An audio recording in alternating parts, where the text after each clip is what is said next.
Good evening. I'm Pittsburgh City Councilman Daniel Lavelle, And I'm Councilman Reverend Ricky Burgess. and we welcome you again to Black Pittsburgh Matters. Black Pittsburgh Matters is a series of virtual town hall meetings affirming a citywide agenda that Black Pittsburgh does indeed matter. Black Pittsburgh Matters means that Black lives matter. We must protect the health and safety of Black people. It means that Black communities matter. We must focus on rebuilding Black communities. And it means that Black wealth matters. We must focus on increasing Black employment and entrepreneurship.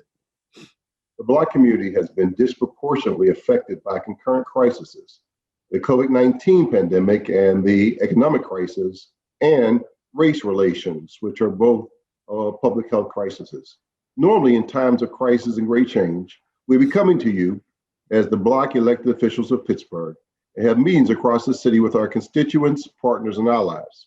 Since we cannot do so safely in the current pandemic, we're now using this media and platform to come to you in the ways in which we can to talk about what we're doing, discuss policy and legislation concerning Black Pittsburgh.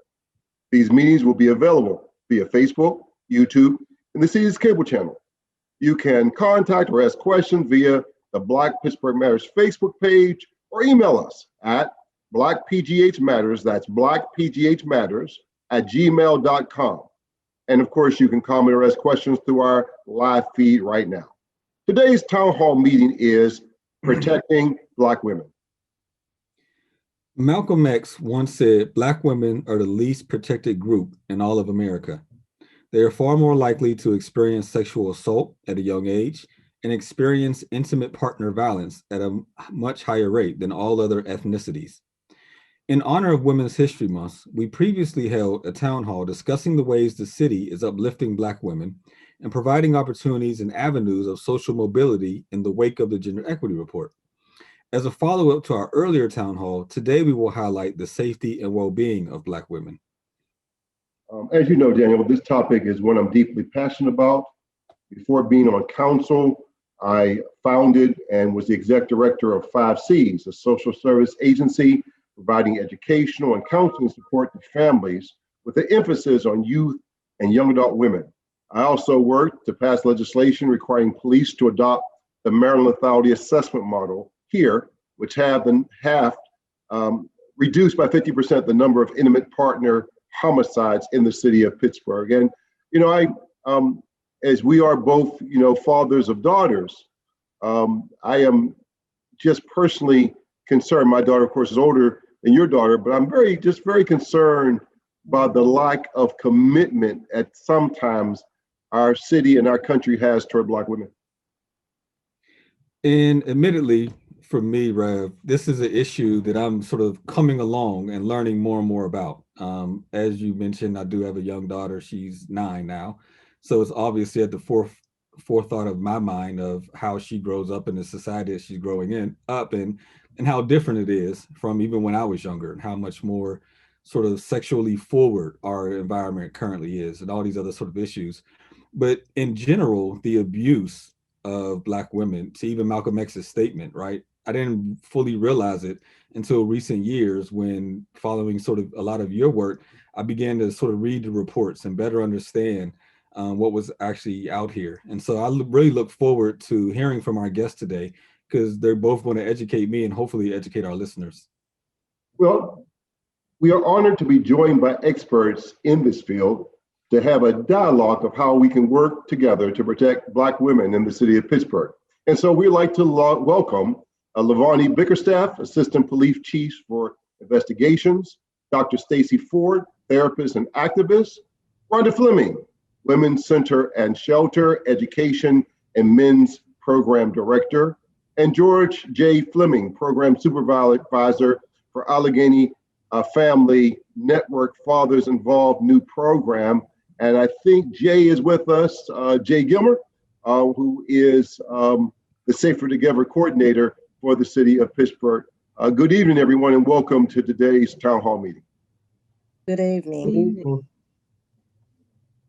Good evening. Thank you all for joining us. My first question is to anyone, to be quite honest, to answer. In our opening, I mentioned Malcolm X's quote about the Black woman being the least protected in all of America. I'm curious, if any of you still feel that's the case, and if so, why? So I can go with that. I do feel that way, very much so with our younger generation, especially because right now, um, the youth, our younger generation, our females, they don't have the confidence that we all had when we were growing up in our era. It takes a village. They don't have that necessarily. We have teen mothers who had kids when they were younger, and now they're growing up and they're right around the same age, but they don't have that um, support and that guidance that we had when we were growing up in our era. So I'm going to say yes on my end, because I see a lot more of youth that just are suffering because they don't know what it is to have a true relationship. They don't know what it is to not be in an abusive relationship. I'm going to respond to that in agreement with Dr. Ford, and in a different direction as well. And I think, yes, African American women are still, as Malcolm X said, in the lowest group to be protected, to be seen. And I think when you look at race with housing, education, employment, yes, there's a lot of progress than there was in 60s and 70s even. However, it is still the group we are still the group who are thought about last and treated with the least amount of respect from systems, from people, from others. I think I'll chime in thirdly on that. Regardless to what station you are in life, in the boardroom, in charge of police department, someone who's a teacher, we do not have the support. We do not have the protection that we need to thrive in this country. We have always been given less respect, not only from white America, but sometimes from our own community. So it's very, very difficult. And I still believe that Malcolm X's statement is very true. Not only are we not protected, people treat us as though we're invisible. And I would just like to add to that a different slant in that in the last 40 years, we're in and we continue to be in a fatherless slide.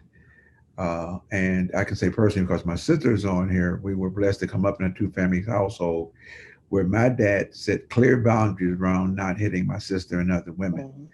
Our whole society has changed, even as the media exposure and even the boundaries we as Black men to each other, holding each other accountable for how we treat our Black women is another concern of mine. And so one of the reasons why I'm glad to be on here is to speak to that, and also believe that we want to look at prevention when it comes to this and not always intervention.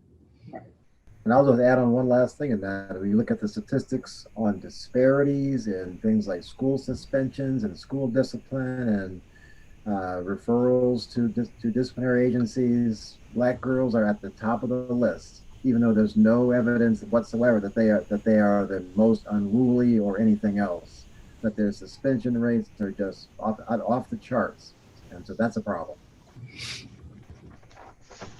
Well, I one of the things I think that has alarmed me, and perhaps Chief, you could help us talk about this, is that when we talk about the kidnapping of Black women and those being lost, and where there's media attention if a woman who's not Black or brown is kidnapped, or there's sex trafficking, although human trafficking, a lot of that is really tailored around Black and brown women.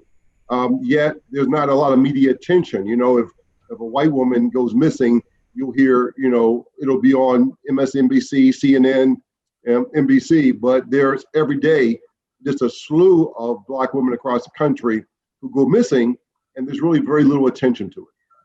I cannot speak primarily of what's going on around the country, but I can speak to what is happening here in the city of Pittsburgh. That's why it's so important to have people of color at the table, especially in the investigative realm and in the Pittsburgh Bureau of Police. Whenever there is a young person that is missing, regardless to what their race is, and that's what I pride myself on here, being in the Investigations Bureau. We make sure that the proper attention is given to that individual regardless to their race.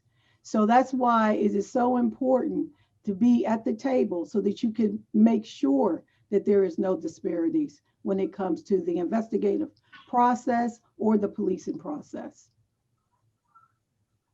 And I think it's true, Reverend, that some of the things that you have said about what you hear around the country shows that Pittsburgh perhaps is a little ahead of the game. We're ahead of that curve. We are not allowing some of those same disparities to exist in our policing, thanks to people like Chief Bickerstaff.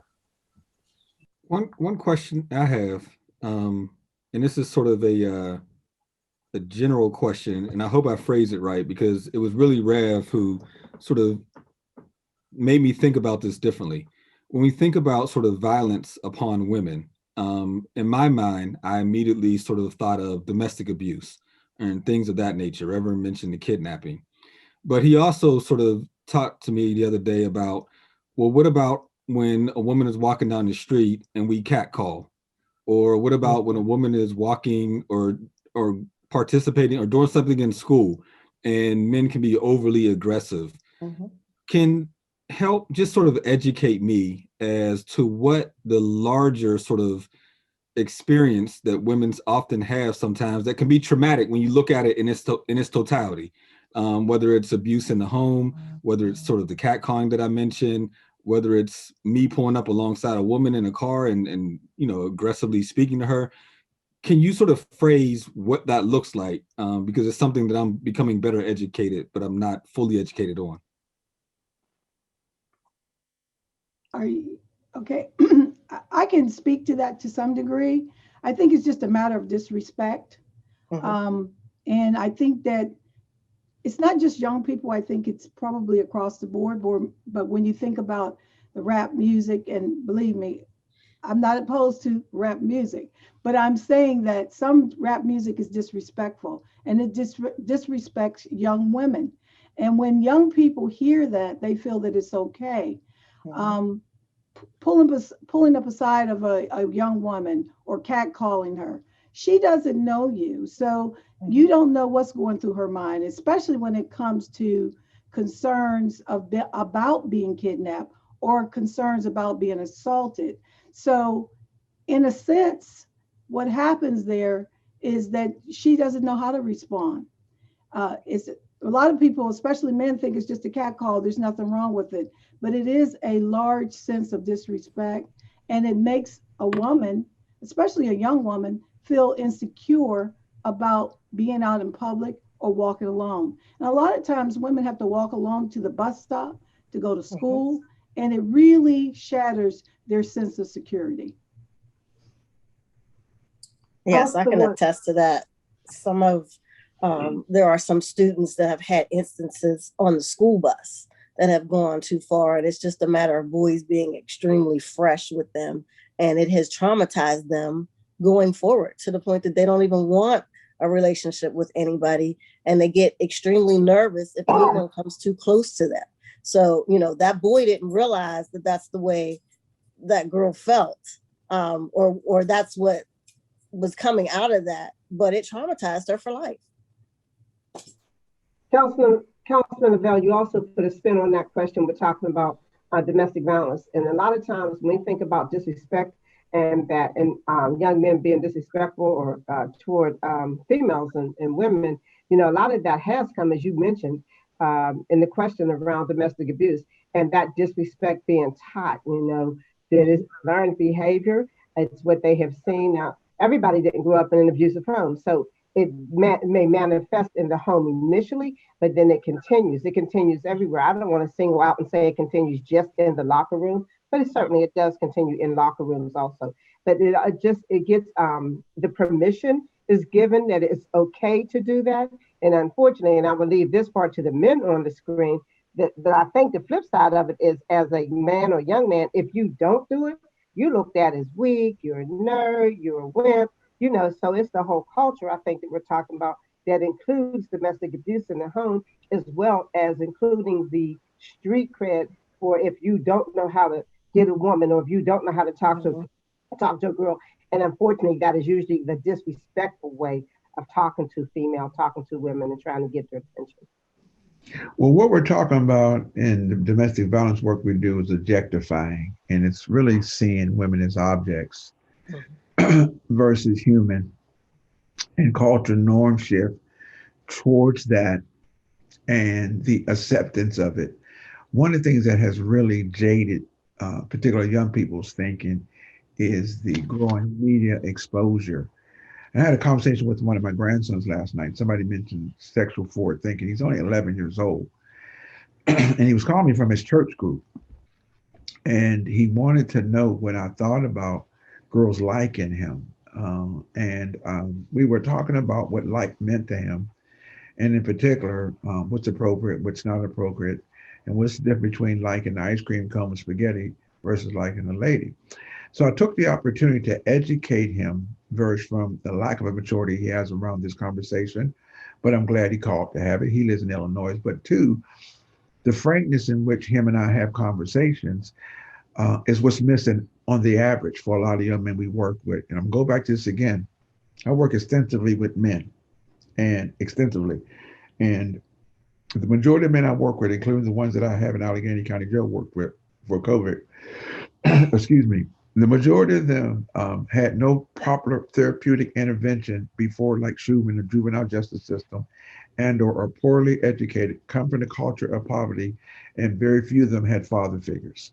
When asked who their heroes was, they mentioned their mothers and their grandmothers. That's out of a whole group of men, count 15. And so I think a lot of things are much broader than just a cat call. I think it's a culture norm that, much like Rhonda said, not only permits it, but encourages it.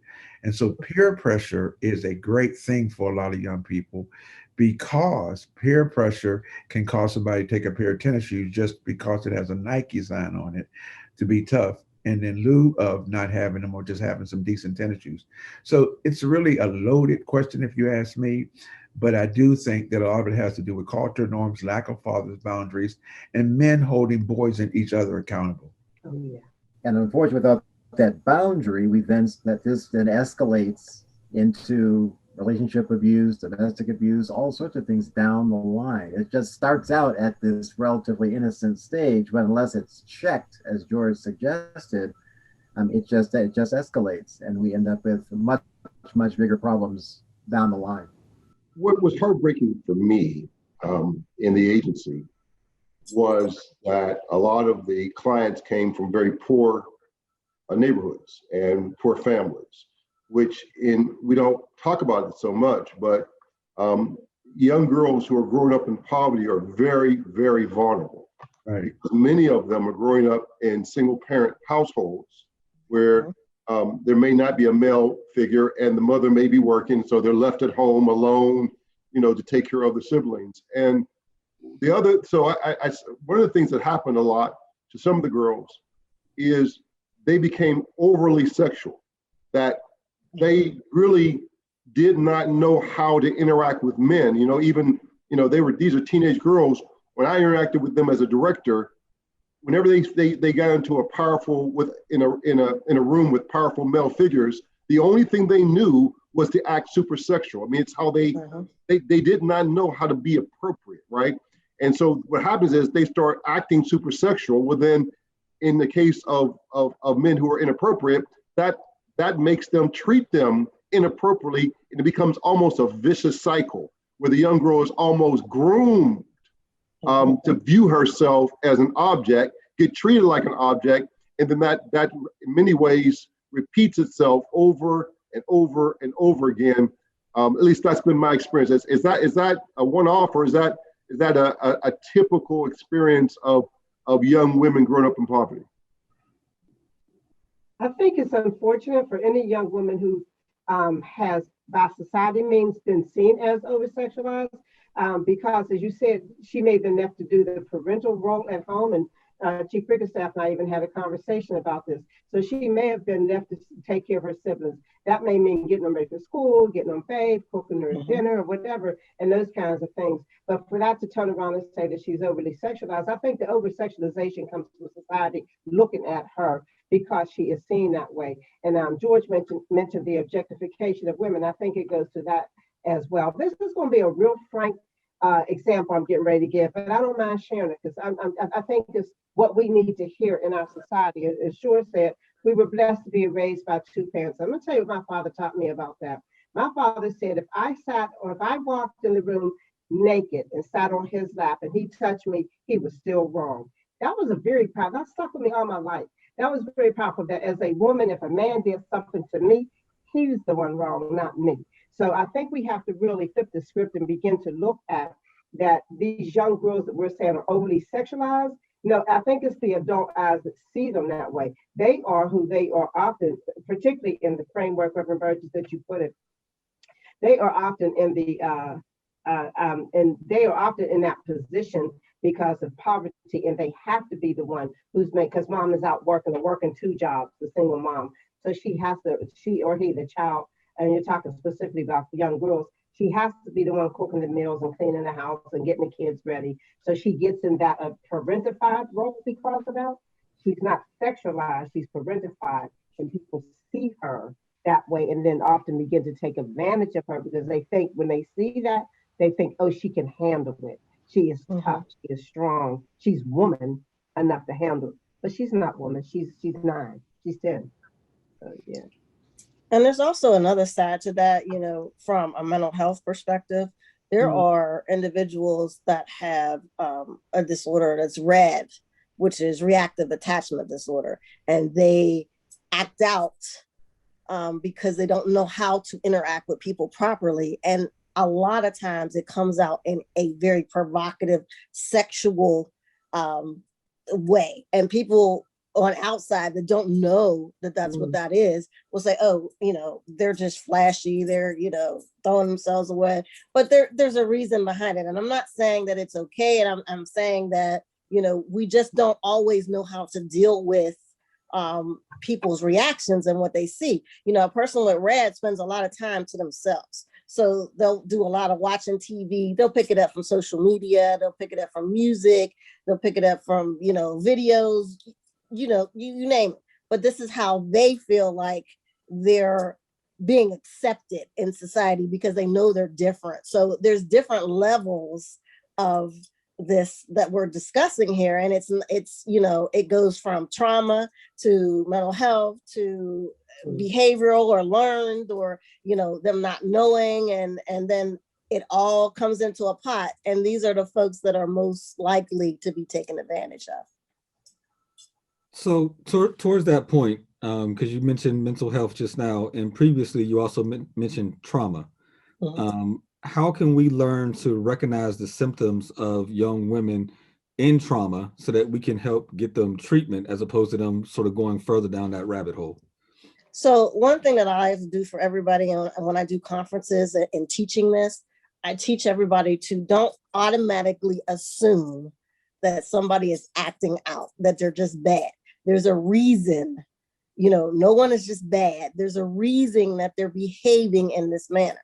So sometimes you got to get to what the situation is behind all this. And generally it's some sort of trauma. It could be the way they grew up. It could be them not having a male figure in their life. It could be they grew up in a household and their father or their mother's significant other abused them, or their uncles or somebody they were around. This is what they saw. It could be the next door neighbor, and that's what they saw. There's something there that is causing them to act in this way. And sometimes society just jumps the gun and says, oh, they're just provocative. There's a reason. So we need to know the signs and say, okay, this person is acting a little bit different. There's some things going on here. Sometimes they shut themselves off from the world because there's a trauma. And again, they don't know how to react. They want to be loved. They want to have a relationship with someone, but they can't get past whatever happened to them in their life. And it's not always that they're going to talk about it. You have to find that way to get through to them, to make them feel comfortable enough and be able to. You might not be able to talk to them about it. You can do other things like, I do a lot of sand tray therapy with people. So they're acting it out or drawing or doing something. So it's giving me some background history so that I can then work on it and counsel around those situations. I'm going to just turn this a little bit because we are kind of leading down this road. And I want to thank Reverend Burgess because he had a lot to do with the Pittsburgh Bureau of Police LAP program. We've had a domestic violence unit for quite some time, but we have expanded our unit, and that is thanks so much to the Nina Baldwin Fisher Foundation, the Hillman family. We were able to get a domestic violence sergeant in our unit, an added detective, and a crime analyst. And the reason why I would like to center on domestic violence is that's another way that the men and women of Pittsburgh Police is dedicated to protecting the women of the city of Pittsburgh. The LAP is a scientific proven tool, 11 questions that can actually be administered at a domestic violence scene to determine if a woman is in high danger. And if so, we can connect them directly to resources through the Women's Center and Shelter. We have met with some great success. And once again, I applaud Reverend Burgess because he was on the forefront of this whole initiative. And we do know, and some startling facts, and I wrote them down here, strangulation when victims of domestic violence are strangled. They call that the edge of homicide. That's one good indicator that a woman will meet with homicide from that partner. Another thing is, if the victim is threatened with a gun, they're 15% more likely to be murdered. And also, if the victim is threatened with a gun to be killed or threatened to be killed, they're 20% more likely to come into harm's way. So it's so important for us to realize that domestic violence is real, and we have to stop it. Not only is it real in families between intimate partners, but it does affect the developmental stages of the kids in the household. So I just wanted to, as we were speaking so much about all the different traumas that affect young people, especially young African-American females, domestic violence is a trauma within itself. And yes, of course, we know that it kills people.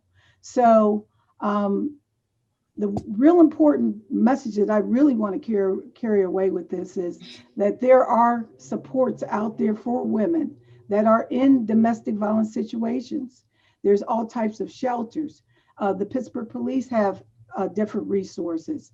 Rhonda, I was hoping that you can jump in here and tell us all the things that the Women's Center and Shelter offers victims of domestic violence.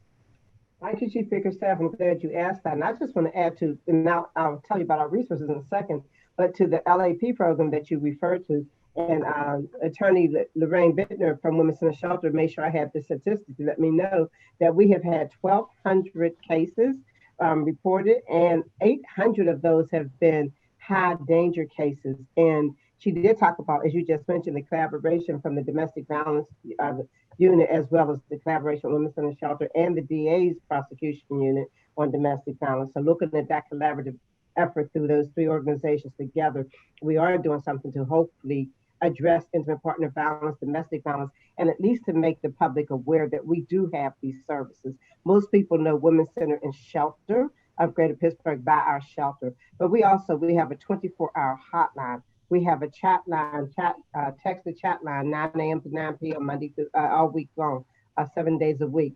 We also have people who may just not need to or choose to or be safe is the real language. It may not be safe right now for them to leave the abusive relationship. However, they may come in for support during the week. Well, right now, everything's virtual. We know that because of the pandemic.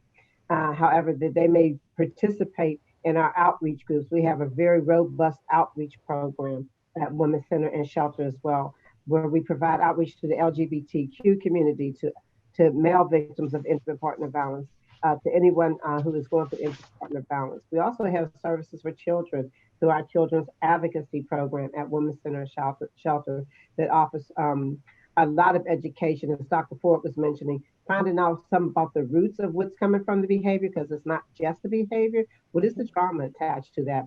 You know, we have children as young as 2, 3 years old who've already witnessed and experienced these traumatic events at home, who are living it out in their daily lives. We do have our children advocacy department as well.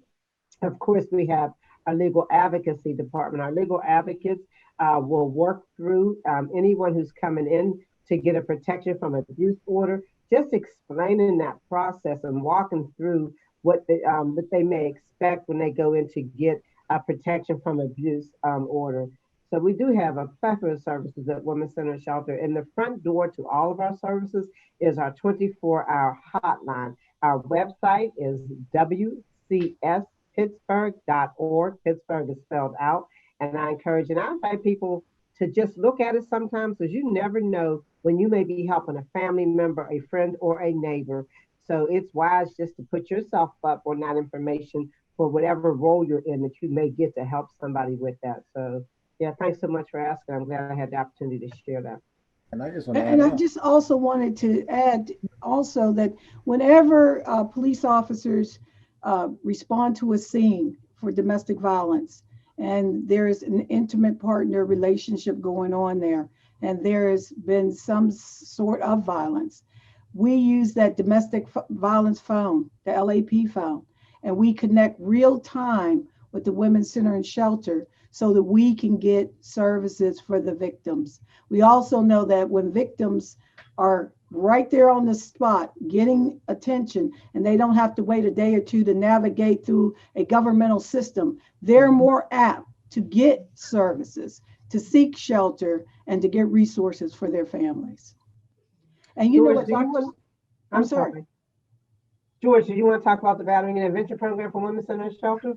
Yeah, real quickly, BIP, which Rhonda started, we have 11 groups. We average 15 men. Via COVID, we have been doing it phone, but we've been doing it community-based for the last, 7 or 8 years? Is that an honest estimate? Actually, we started back in 2007. Good. And so what that means is, and I was talking to Brother Gilmore about this yesterday, and this is really a separate conversation because this really concentrates on the men that cause harm. Old term battery, we don't use that term anymore. We're trying to humanize these men, because one of the things I do want to say while I have this audience is, in light of what Dr. Ford said, what is often overlooked is the trauma we as males experience. Mm. And we don't often show up for treatment. We don't talk about being sexually abused. Mm-hmm. And we wear it almost as a badge of honor, particularly in the Black community, because we have a high threshold for pain via slavery. So some of our post-slavery syndromes is carried on now through generations, leaking over to 400 plus years, that are still being carried out. A good book called Roots helps to explain what I'm talking about. But real quickly, what we concentrate on is helping men to take personal accountability and responsibilities for their behavior. We don't actually do treatment, but I am pleased to say that we have a new upcoming initiative that I met with my partner about all this morning, taking a look at adding counseling now onto the group psychoeducation process so that we can better help these men. It's 24 weeks. They do have to pay, and most of them are court ordered. And I must say that they come in all ranges, ages, personalities, and skin color. One thing about intimate partner violence, it is an equal opportunity. It's not like just poverty or just race or just this and that. We've had them bankers, and we've had homeless men. So this is something we're real proud of. Obviously, as sisters and brothers, we're extremely proud of the work we've been able to do in this area. And I don't think it's well known enough, because we still concentrate pretty much on the victims, and I wholeheartedly understand that. But if you look at the data is talking about male to female abuse. So why wouldn't there be more energy put into dealing with these men and helping them? What I call it is to get rejuvenated and find a place of empathy so that we can curb some of the violence. Unless men take responsibility, we're fighting uphill. Yeah. Doctor, I just wanted to jump in real quick one more time. Dr. Ford, when you talk about the cycle, breaking the cycle of violence, I know that you work a lot with teenagers, And that's one of the ways we can break that cycle of violence, because there's a lot of teenage girls that are in domestic violence situations with their boyfriends, and they really do not know how to determine what those signs are, and also determine how to get out of those situations. We have had some fatal situations Yes. where young men have killed their teenage girls. So, I mean, I just really wanted to navigate to you real quick just to talk about the teenage violence, young girls that are being abused by their boyfriends. Absolutely. And just to clarify, I work with all ages, but this Okay. year I've had a real burst of teenage between Okay. the end of last year and this year. But it's true, you know, they want to be loved. Again, they don't know who to be loved by, who's going to trust them. They think that, okay, well, he's got a car, or, oh, he spends money on me, but then, well, he only does it when he drinks, or he only does it when he's mad, or it's not really, he just was upset, I made him mad. They internalize and the blame and put it on themselves instead of realizing, hey, I don't have to put up with this. I don't deserve this. You know what I mean? So it's a hard thing to do. I've counseled and worked with them. I've worked with them sometimes, you know, months on end to get them to the point where, you know, okay, you're right. I can stand. I don't have to have a man in my life. I don't have to have a boyfriend, especially if they're going to treat me like this. Well, but I can't get out of this because I got a child with them and I can't do it on my own. Yes, you can. Yes, you can. So, you know, majority of the cases that we're seeing now are more or less because, one, there's a child involved. Two, they had some sort of problem at home and they had to move out and they don't have anywhere else to go and they think they can't do it on their own. You know, three, they're just infatuated with some of these men. You know, and I'm gonna say some of them aren't even men. They're boy-minded, so they're not really, you know, mature enough to have a relationship themselves. And it may be because of something that they went through. So, you know, all those factors are coming into play, and it's best to try to educate. I go on and I do podcasts. I work with Zone 5 a lot, as far as trying to do engagement and just positive awareness and trying to reach out to teens or youth or young adults, just to try to break that cycle, to try to show them, you know, it wasn't easy for me as a female, as an African-American female, becoming a doctor, getting to the point where I could say, hey, I'm a doctor and I can do this, you know what I mean? So just trying to use my story as an encouragement for them, to encourage them to, hey, this is what you can do with yourself. You know, you can do this. You can become somebody. You can do whatever you put your mind to, but you got to have faith in yourself. You got to believe in you as a young woman, as, you know, a young adult. You have to believe in you. And a lot of these women don't have that. They don't have somebody that they can just talk to. I spend hours on end having groups where I just talk to them and we just talk about whatever's on their mind. Sometimes I'm just that listening piece for them so that they can get out. Hey, I'm struggling. I'm having trouble with this. You know, we have great relationships that I've built with most of my clients and a lot of the community to where I can do that. And I think we need a lot more people that are out there, because I know I'm one person. Chief Bickerstaff is one person. Rhonda, you're only one person. We can only do so much. So we need that community. We need that village to be able to strengthen these youth. We've got to normalize the idea of getting that help, normalize getting that support, getting that counsel. We need to demonstrate that as adults so they don't see us going to our friends for support. We need to show that organized support is not bad. It's not just, don't just send the one person that you think is going crazy down the hall. Everybody needs to go down the hall. Everybody's got to the counselor because they all need support. I mean, I need it, you need it, we all need it, and we all get it in some way, but we don't show that oftentimes. People don't know. We need to normalize this getting of support, or going to counseling, going to therapy, that sort of thing. And is it the right support? You know, they struggle with that. They think that, you know, oh, my girl down the corner, she's my support factor. But is that the right support? Is that the proper support that you really need to get you through whatever you're going through? I think George was very insightful that, we know that when we talk about teenage pregnancy and you talk about child involved, it's only halfway a problem of teenage pregnancy, because what happens is when you look at the numbers, you may have a young teen woman who's pregnant and she's 14, 15, 16, but the fathers are young adult men. They're 19, 20, 21, 22. And so you have this problem of older men and these young girls being galvanized, because they're looking for father figures. They have cars, they have money, they have resources. I guess, but I think the trauma is widespread. I think that in poor communities, and unfortunately in Pittsburgh, Black people disproportionately live in poor communities. I think both the men and women, both young women and young men, grow up in trauma-filled communities. So what are how do we know? Talk to people. How do we know that someone is dealing with trauma? What does trauma look like in a young girl's life? What are some specific examples of what we know they're facing? So trauma is a different look for everybody. So there's all different things that you can see.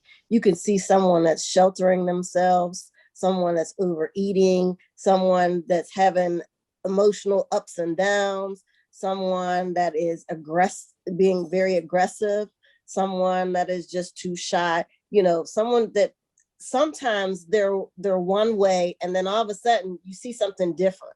You might not know what it is, but that person is different. Something is going on with them. They're not their typical self. These are all signs of something, them not taking care of themselves, them letting themselves go.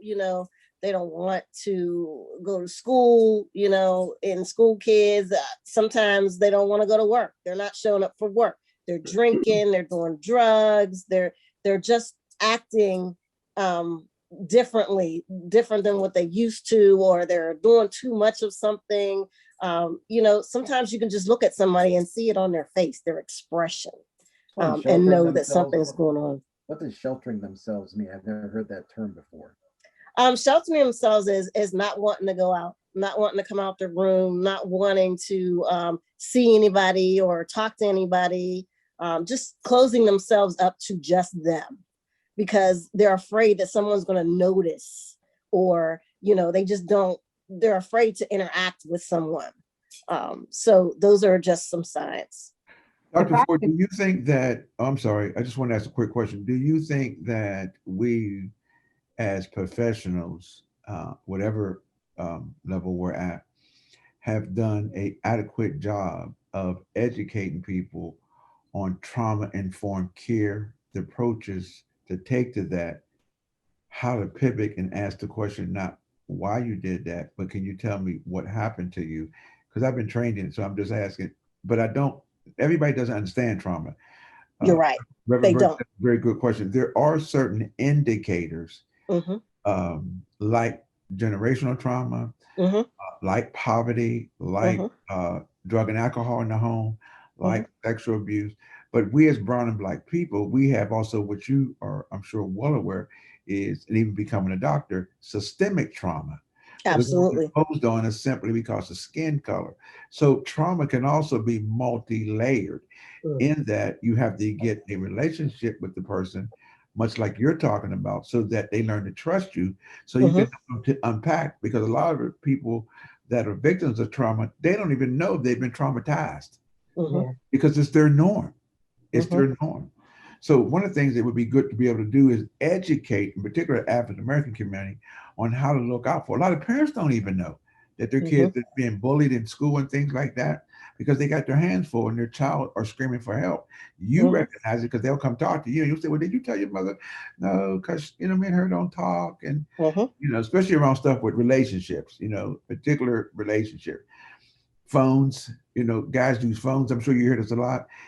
You'll be in a session and he'll get texting. She'll answer and you're like, we're in a session. I have to answer it. He pays for the phone. So there's so many layers to trauma that it would take a separate show to talk about it. So we really understand what we mean by trauma, how to approach it, and then how to treat it. Would you Absolutely. heard some of that, ma'am? Yes, I definitely encourage that. I think that we don't do enough. There's never enough education around trauma and how to deal with it. As professionals, we do the best that we can, but sometimes we don't always have that audience to educate folks. It's a lot of folks sometimes think, oh, I know what trauma is, or I know how to deal with it, or I can handle it, this and that. It's those folks that we need to reach. Those folks that think they have all the answers, or sometimes, or they'll admit and say, hey, I don't know what to do. We need to be out there doing it. I pride myself in making sure that I'm out in the community, that I'm visible. I will do trainings. Any organization that will call me and want me to do those trainings, I will be more than happy to do them. I'm just trying to get it out there, trying to get the word out there, because the more we're educated, the better we can all deal with the situation and become that village to help support. I want to get back to the question as well, because when Dr. Ford started giving some indicators and examples of what could look like trauma or could be trauma, I also want to make sure we put on the table something Chief Bickerstaff mentioned as well, that the age group 16 to 24 is the age group that reports teen dating violence, is what it's usually referred to in that age group. But the behavior is the same as any adult. Usually the only difference we see is that the couple does not always reside together. However, other behaviors mimic the same as any adult relationship. So 16 to 24-year-olds is the age group who reports intimate partner violence, teen dating violence more often than any other group. So that self-sheltering could be isolation. So why does she not come out? Because her partner doesn't allow her to go out. Why does she not go out? Because her partner wants her to FaceTime. So when they call, she can always show where she is. So why is she now dressing so differently? Because those cute trending clothes that she used to wear, her partner now says, that's too sexy. You don't need to be looking like that. You just wear some sweats. So now she's wearing sweatsuits. And these are some things parents, George talked about, parents don't always recognize. These are some signs that parents can see. They're easily visible in their home. It breaks my heart to think about a mother who lost her daughter maybe about 8 years ago now, 8 to 10 years ago, lost her daughter to homicide of teen dating violence. And he talked about how the young man was always in the home and how they knew him. They knew him before he started dating their daughter. And she just never had any sign that she could point back to and see that this but this person was abusive toward her daughter to the point where he eventually murdered her one day before her birthday. So when you, one day before her 18th birthday. So when you talk about recognizing trauma, I think everybody here is in agreement. It has a lot of layers and it looks different. Absolutely. So I think Dr. Ford, when she said the word different, that's what you're looking for. What's different? Because this is a heck of an example, but maybe my 17, well, we're going to make older. Maybe my 23-year-old usually goes out on the weekend and parties and has too much to drink. Now all of a sudden she's not drinking at all. I'm not saying drink is a good thing. I'm saying there's a difference than what she was doing. Find out how the difference is there. Why is she dressing different, acting different? She used to be on her phone all the time. Now she doesn't even know where in the house her phone is. She doesn't know where it's laying around. It's not important to her anymore. She used to knit, play basketball. I don't care what it is. When I'm just, the word that seems so simplistic is one of the most powerful words here. Different. What is this person different? And I look through it for my own girls, because I have girls also. I have an 11-year-old, I have a 14-year-old, a 15-year-old, and a 30-year-old girl. So, it's not just something that I'm practicing amongst everybody else. I'm looking at my own children also. Yeah. One thing we haven't mentioned is social media, which is a big contributor to a lot of these problems. And that we could spend another hour talking about that alone. And I'm sure the experts have something to say about that too. One of the scariest things I'm going to say about social, just like you just said, we could spend a whole show talking about just social media. I'm going to just start off with saying one of the dangerous things about social media is how people can make up, and this is what happens a lot in teen dating violence relationships, is that the person using abuse, power, and control will create a fake profile and then go on and make statements about their victim and make it look like it's coming from that person. So I think that's one of the things. And another thing And Chief Bickerstaff, this really frightens me. I think about from the law enforcement or how we can do something differently, because you can put something. I can leave my cell phone on the table while I go to the bathroom at my boyfriend's house and come back, and there's spyware on my phone. Now my boyfriend can now track me everywhere I go. They can put something under your car, and I don't want to give out everything they can do now. I don't want to teach you what to do, but I'm saying there's so many ways now that and social media means a lot of different things. So Mr. Gilmer, you may admit it in a different way of how people stay on social media, but that's one of the frightening parts when I think about abuse, power, and control. Rhonda, you bring up a good point. A lot of abusers do use that spyware, those trackers, to find out where their significant others or girlfriends are going or boyfriends are going. And that has resulted in the demise of those individuals or people that the other first person was dating. If they broke up with them and they start going with someone else, they put spyware or some type of tracker so they can figure out who they were with. And in some cases, that turned out to be fatal for the new boyfriend or girlfriend. Perhaps sometime in the future, we'll have a town hall on mass media, right? Because we know that television, motion pictures, magazines, the internet creates culture. And unfortunately, and some of my classes, we talk about this. Unfortunately, when we grew up, there was really a pretty hard line between acceptable and unacceptable. What kind of media forms were acceptable and unacceptable. Now, and I do this in class, but the line between pornography, gangster rap, all of these negative, horrific views of women are now are normal. Now I talked to my daughter about this. As a father, the whole idea that you have these rap, I'm not going to even mention their names, but some of these big rap stars who in their videos simply objectify, sexualize themselves, right? That's they make money off this characterization, but the consequences to everyday young girls is horrific, right? When young men are allowed to view women in that way, they're not going to start. I almost said the name. They're not going to stop with Cardi B. They're going to take that whole perspective and expect their 12-year-old girl, 13-year-old girl, 15-year-old girlfriend to be and to view them in that same sort of seductive, tempestuous way, and that leads to I believe abuse, objectification. And maybe that's a matter of fact. I'm not going to say. I really feel very strongly about the media's complicity in promoting these negative African American images to our young people.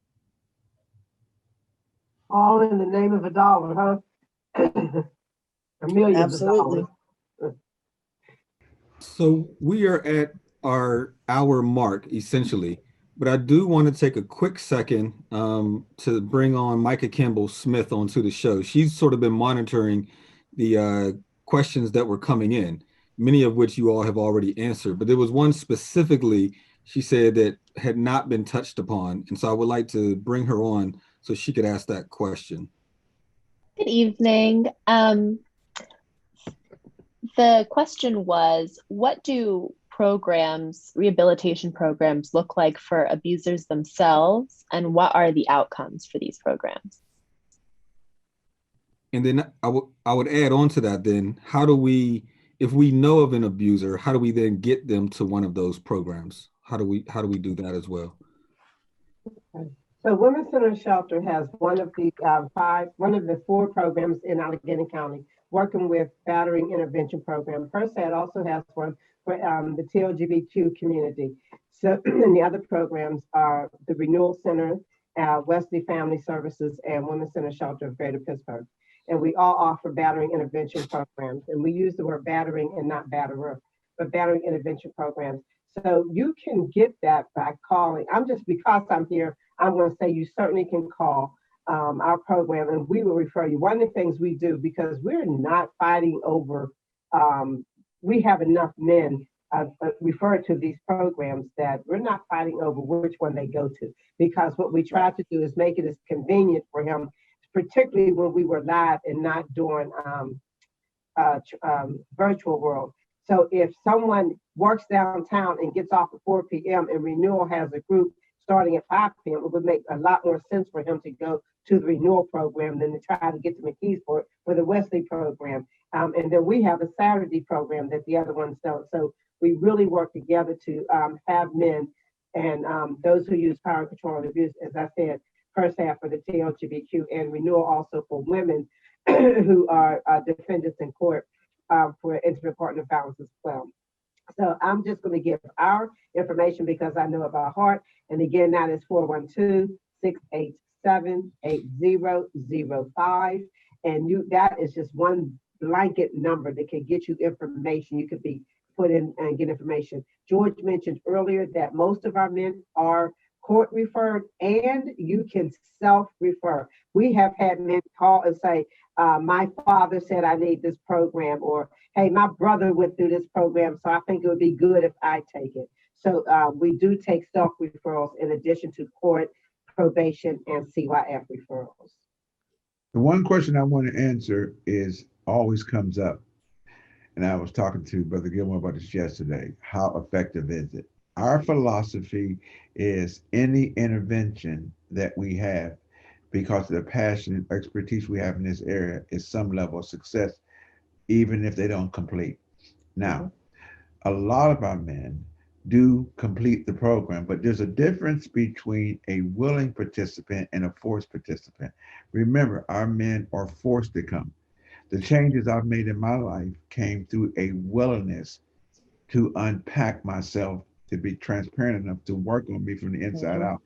So we believe that unless somebody will fund us, and I'm talking to the councilmen now, because there's very few, if any, data or research on longevity. After they're out of the program, nobody follows them. This is why we're building an aftercare, because a lot of the men, the light bulb don't come off till around the 18th week. And then we're trying to get everything into the last 6 weeks to try to get them into transition. They don't complete. People often say, well, a judge asked me, can you guarantee me he's not going to reoffend? I said, no more than I can guarantee you're going to wake up in the morning. It's a loaded question. What I can tell you is they will be equipped to make better choices, because it's a learned behavior. It's up to them to unlearn it. So we can't give you 80% of the men that come through are not going to harm somebody else.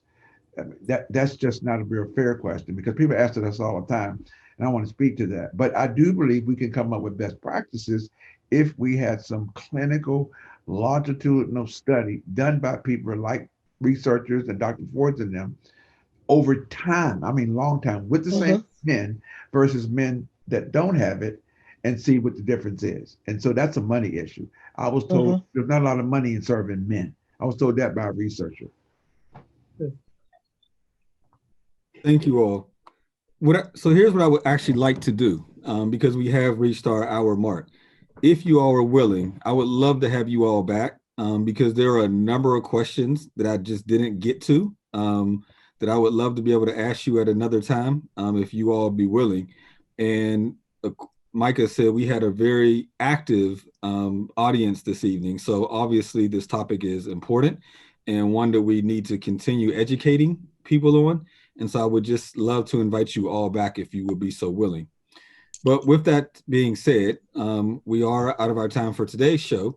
And I do want to thank all our guests, starting with Lavani Bickerstaff, the Assistant Police Chief for Investigations, Dr. Stacy Ford, therapist and advocate, Rhonda Fleming of the Women's Center and Shelter and Education and Men's Program Director, and Mr. George Fleming, Program Supervisor for Allegheny Family Network's Fathers Involved Now program. I hope I got that right, remember that correctly.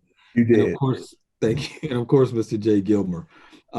Obviously, in order to have safe and prosperous communities, addressing the safe and prosperity of Black women is imperative. And thankful to you all for being our partner and ally. We will ensure that we will rebuild our Black communities and keep them as safe as possible. So thank you all for your work. I want to thank all of you for watching and participating in this town hall meeting. Remember, you can watch this show on Facebook, the city's YouTube channel, or the city's cable channel. A new meeting occurs every Wednesday. By working together, united in purpose, we can transform our city, strengthen it for all of its residents. Pittsburgh can be a city for all by being a city where Black Pittsburgh matters. Stay safe, good evening, and be blessed.